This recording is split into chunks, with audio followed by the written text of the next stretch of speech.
देखिए, पिछली क्लास में हम लोगों ने बैकग्राउंड टू लिटरेरी थियरी समझा था, और जो लिटरेरी थियरी का डेवलपमेंट है किस तरीके से हुआ, और उसका जो है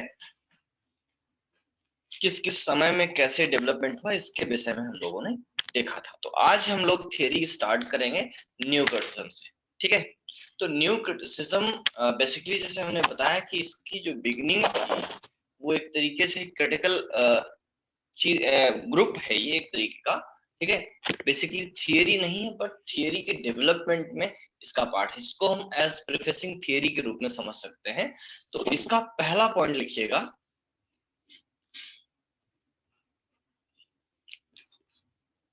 the term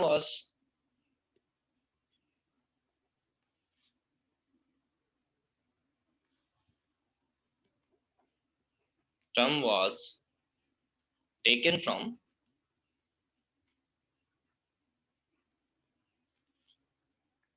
John Crowe ransom. नाम इनका इंपॉर्टेंट है, कई बार मैचिंग के क्वेश्चंस में पूछा गया है। John Crowe ransom.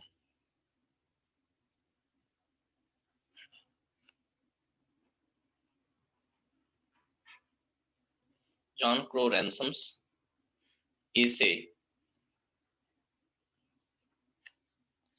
the new criticism 1941। the new criticism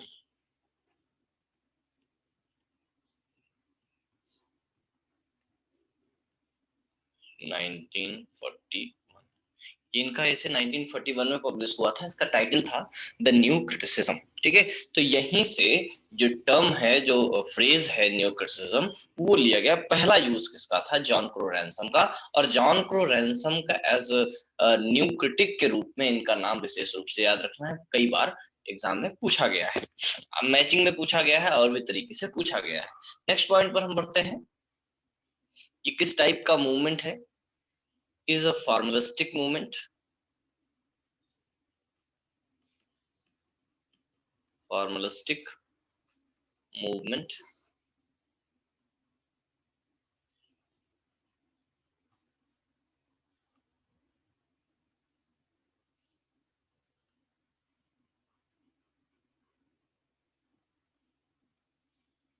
emphasized on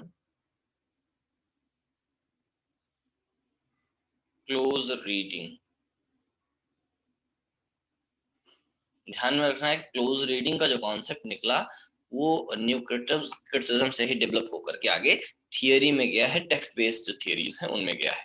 ठीक है, the main focus of new criticism was the main focus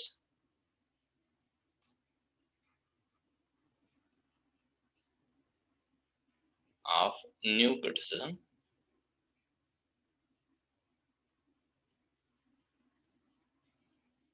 was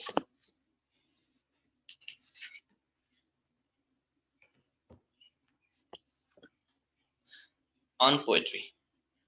on poetry। ठीक है, तो न्यू क्रिटिसिज्म का जो मेजर फोकस था वो किस पर था? पोएट्री पर था। कुछ हम लोग क्रिटिक्स के नाम लिख लेते हैं, देन आगे मूवमेंट आगे बढ़ते हैं हम लोग। तो यहीं पर लिखिएगा main associated critics. Main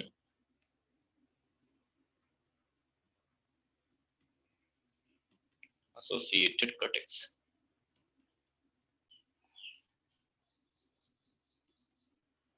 main associated critics. इसमें कुछ नाम लिखेंगे हम लोग।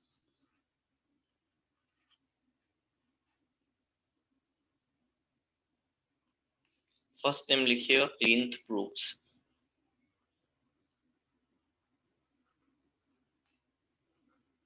इंपॉर्टेंट नाम है। ठीक है, तो ये बात याद रखना है कि ये किससे एसोसिएटेड है? New criticism. ये सारे के सारे जितने नाम लिखा रहा है मोस्ट ऑफ जो है मैचिंग के लिए एग्जामिनेशन में पूछे जा चुके, इसलिए इनका एसोसिएशन न्यू क्रिटिसिज्म से है, ये बात याद रखनी है। दूसरा नाम लिखेंगे आप रॉबर्ट पेन वॉरेन। ये भी बहुत इंपॉर्टेंट पर्सन है, रॉबर्ट पेन वॉरेन। ठीक है, तो दूसरे हो गए रॉबर्ट पेन वॉरेन। तीसरा नाम लिखेंगे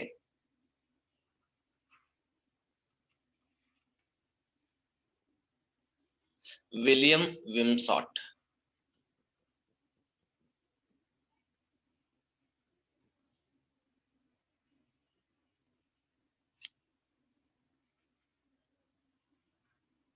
William Wimsatt and Monroe Beardsley.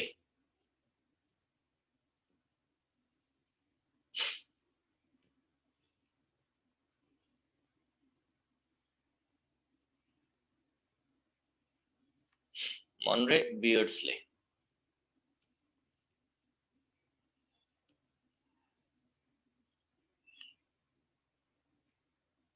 अच्छा, इन दोनों लोगों का नाम, एक बात आपको ध्यान रखना है कि दोनों लोग कोलैबोरेटर्स थे, और इन्हें बेसिकली इनके जो एसेज हैं इंटेंशनल फैलेसी और अफेक्टिव फैलेसी, इसके लिए इनको विशेष रूप से जाना जाता है। तो इन दोनों का नाम जहां भी लगभग आएगा आपको, वो विमसॉट एंड बियर्डस्ले करके आएगा, या William Wimsatt and Monroe बियर्डस्ले, means जहां भी क्वेश्चन में इनका नाम आएगा लगभग साथ में आएगा, क्योंकि ये दोनों कोलैबोरेटर्स थे। अगला नाम देखिएगा,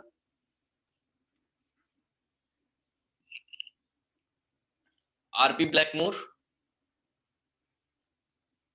आरपी ब्लैकमोर।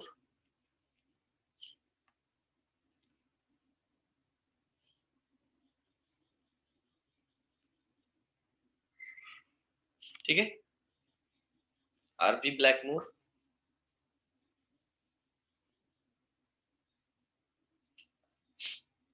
और लास्ट में एक नाम और लिखिएगा, number 6, I A Richards.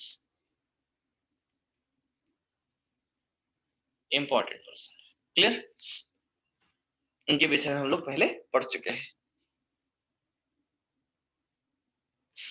Next point पर बढ़ते हैं, और इनका मेजर आर्गुमेंट किस पर था ये भी समझ लेते हैं। तो they argued that, they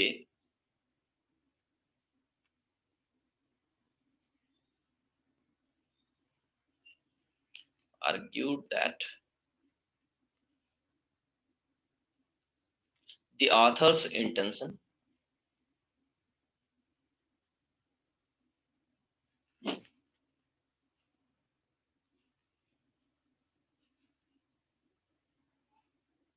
author's intention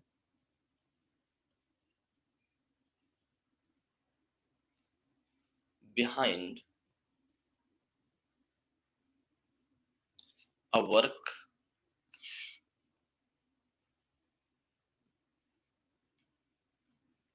is far less important, less important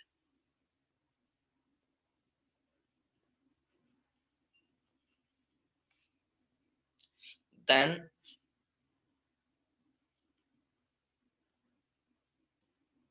the meaning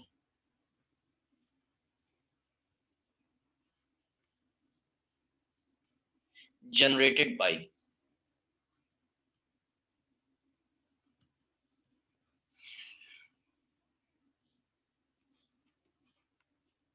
the language,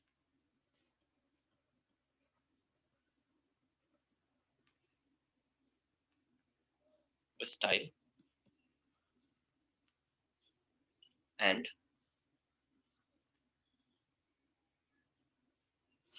formal features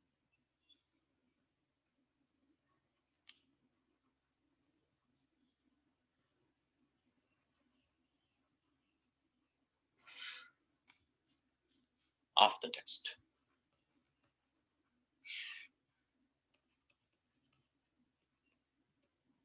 ठीक है, तो इसमें एक बात विशेष रूप से जो इनका आर्गुमेंट था, इसमें एक सबसे जो इम्पोर्टेंट बात कही गई वो ये थी कि आथर का इंटेंशन जो है बिहाइंड द वर्क, ठीक है, वो उतना इम्पोर्टेंट नहीं है जितना कि जो टेक्स्ट मीनिंग जनरेट कर रहा है। ठीक है, तो जो मीनिंग जनरेट हो रही है वो ज्यादा इम्पोर्टेंट है उसकी अपेक्षा कि उसका इंटेंशन क्या है, उसकी फीलिंग्स क्या है। ठीक है, तो ये बात समझना जरूरी है। और मीनिंग जनरेट किससे हो रही है? लैंग्वेज, स्टाइल और फॉर्मल फीचर्स जो टेक्स्ट के हैं उनके द्वारा मीनिंग जनरेट हो रही। एक दूसरा सबसे इंपॉर्टेंट और जो इनका आर्गुमेंट था वो जरा लिखिएगा। कहते हैं कि the author's intention is unknowable too. आगे कहते हैं द ऑथर्स इंटेंशन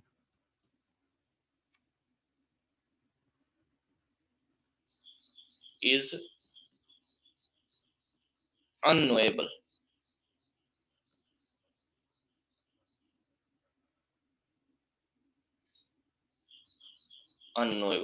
टू। अच्छा, इसमें एक बात ध्यान में रखने की, देखिए जैसे आथर है भाई, आथर तो क्या हुआ कि अभी वर्क लिखा वो घूम घूम करके अपना इंटेंशन तो बताएगा नहीं, इसलिए जो है आथर का इंटेंशन थोड़ा सा अननोएबल होता है। ठीक, आगे देखते हैं।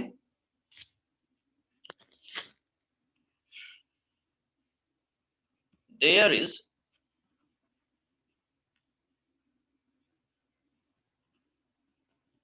No need, there is no need to study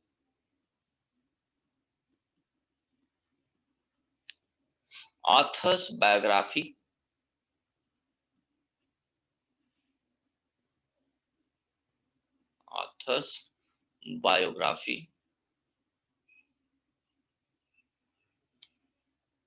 or history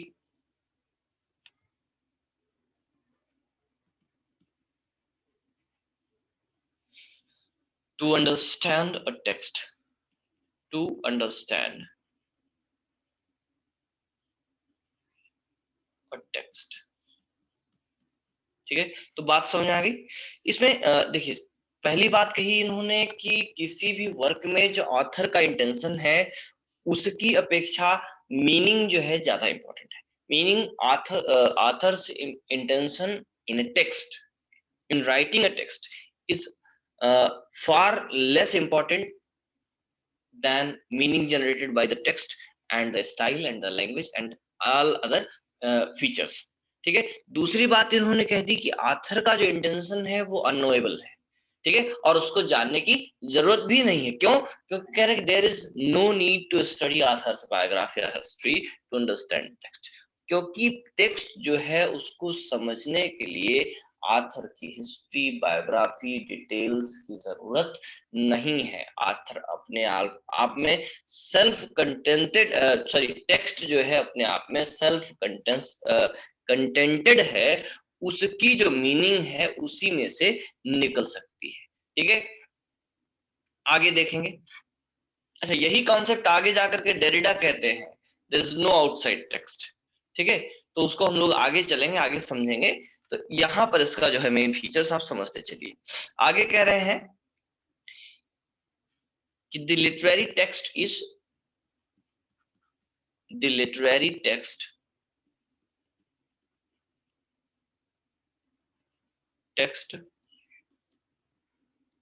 is an autotelic।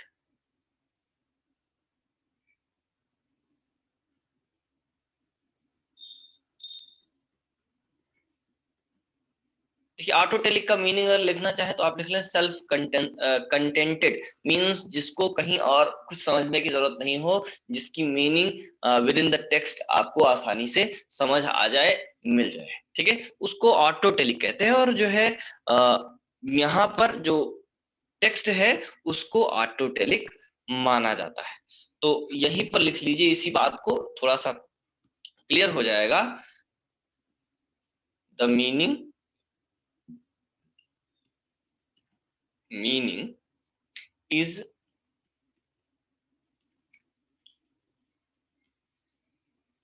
contained in the text।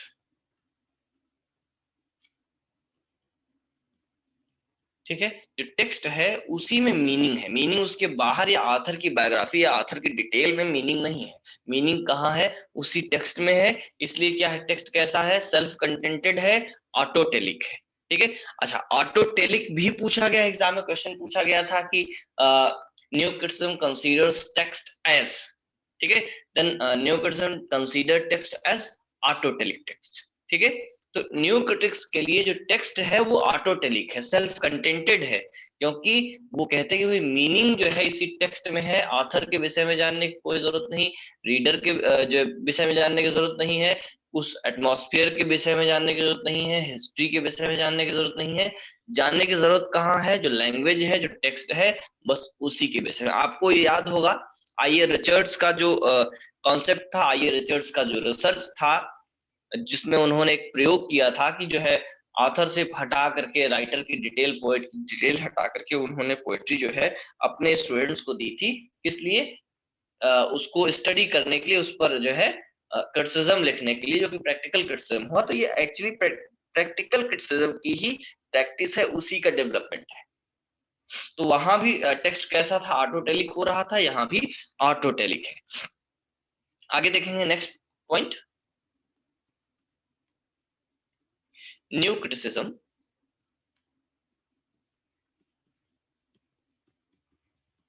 New criticism paid close attention to, paid close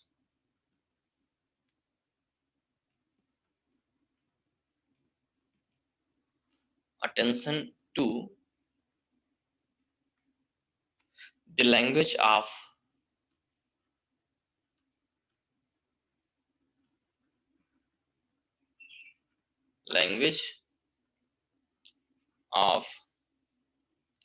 literary text,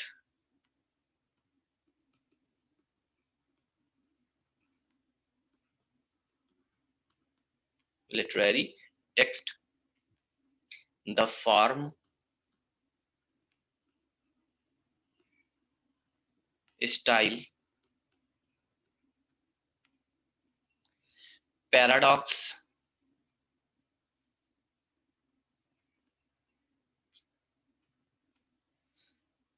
ambiguity,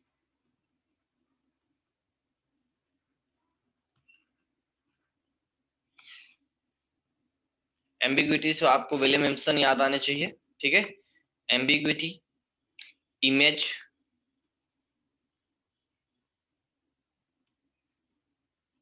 image and metaphors, and metaphors,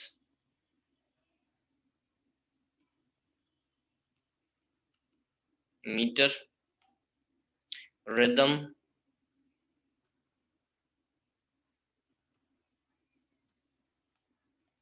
sound etcetera, sound etcetera, ठीक है। तो ये सारी चीजें हैं जिस पर new critics का अटेंशन होता है, जिस पर न्यू क्रिटिक्स अटेंशन देते हैं, ठीक है। आगे देखते हैं, कुछ एक वर्क्स भी हम लोग लिख लेते हैं इसमें, ठीक है। नेक्स्ट पॉइंट आप लोग लिखेंगे, some works of new criticism या some works related to new criticism, some works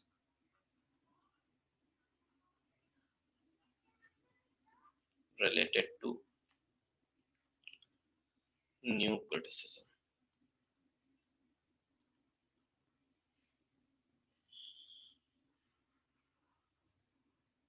ठीक है।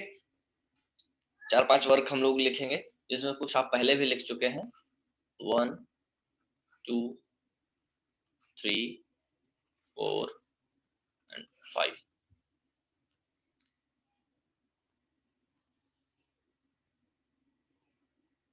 पहला लिखिएगा, the intentional फालेसी,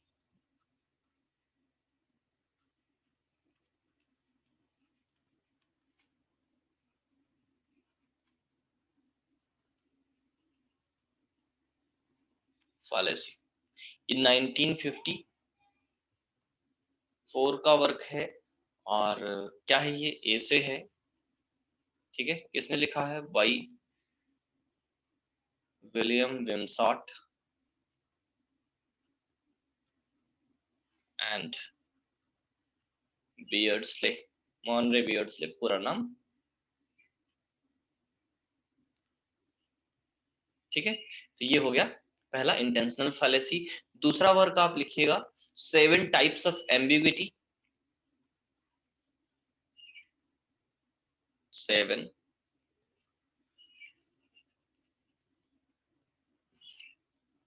types of ambiguity, ठीक है। ये जो है 1930 का वर्क है। सारे बहुत ही इंपॉर्टेंट वर्क हैं जो ये लिख रहे हैं आप, ठीक है। ये किसने लिखा है? विलियम इम्पशन, विलियम इम्पशन, ठीक है। अगला हम लोग देखेंगे द वेल रॉट अर्न, बहुत ही इंपॉर्टेंट वर्क है, ठीक है। द वेल रॉट अर्न,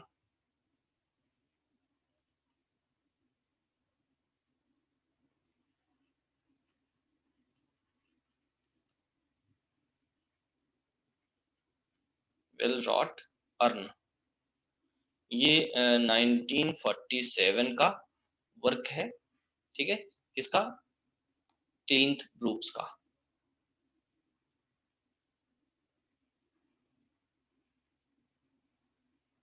ठीक है। क्लिंथ ब्रूक्स का वर्क। अच्छा ध्यान रखिएगा कि ये जो वेल रॉट अर्न है इसका एक चैप्टर पूछा गया था कि ये चैप्टर किस बुक में है। वो वेल रॉट अर्न का चैप्टर है।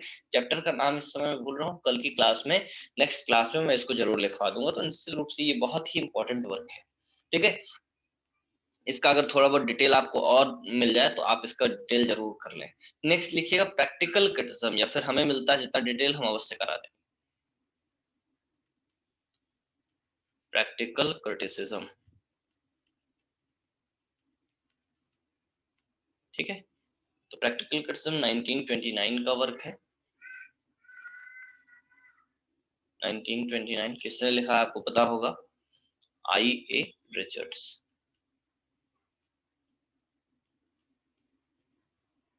ठीक है। Next and last principles of literary criticism,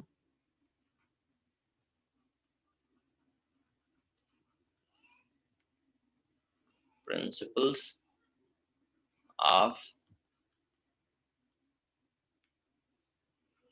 literary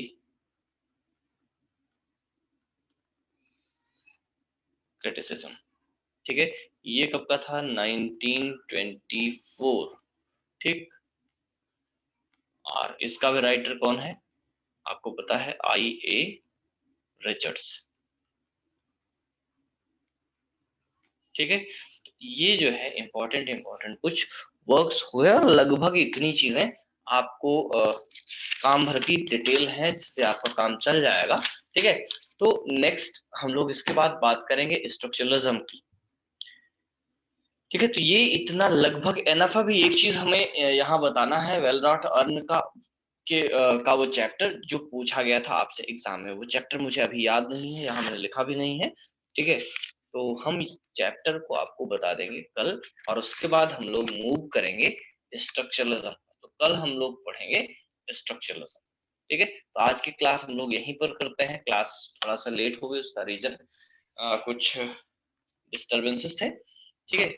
और आज मैं कोशिश करूंगा कि एक एक्स्ट्रा क्लास अभी रिकॉर्ड कर लूं जिससे कि आपको कल मॉर्निंग में ही मिल जाए, और कुछ एडवांस में क्लासेस में रिकॉर्ड करने की कोशिश करना ताकि आपको बिना डिस्टरबेंस के फटाफट चीजें मिल जाए। और लगभग इस ये जो है थियरी का पार्ट रिकॉर्ड में ही चलेगा, क्योंकि मुझे लगता है कि थोड़ा सा इस समय टाइम बहुत डिस्टरबेंस का है, और उस डिस्टरबेंस की वजह से क्लास कभी नेट डिस्टर्ब करता है, कभी हम डिस्टर्ब हो जाते हैं, कभी आप डिस्टर्ब हो जाते हैं।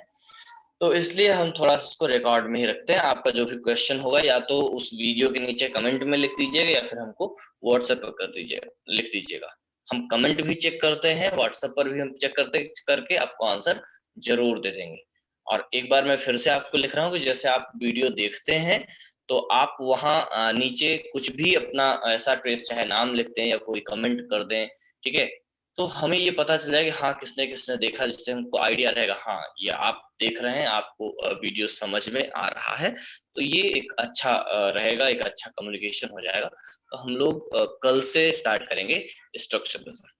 ठीक है, पढ़ते रहिए, घर में रहिए, सुरक्षित रहिए, अपना और अपनों का ख्याल रखिए। मिलेंगे नेक्स्ट क्लास में।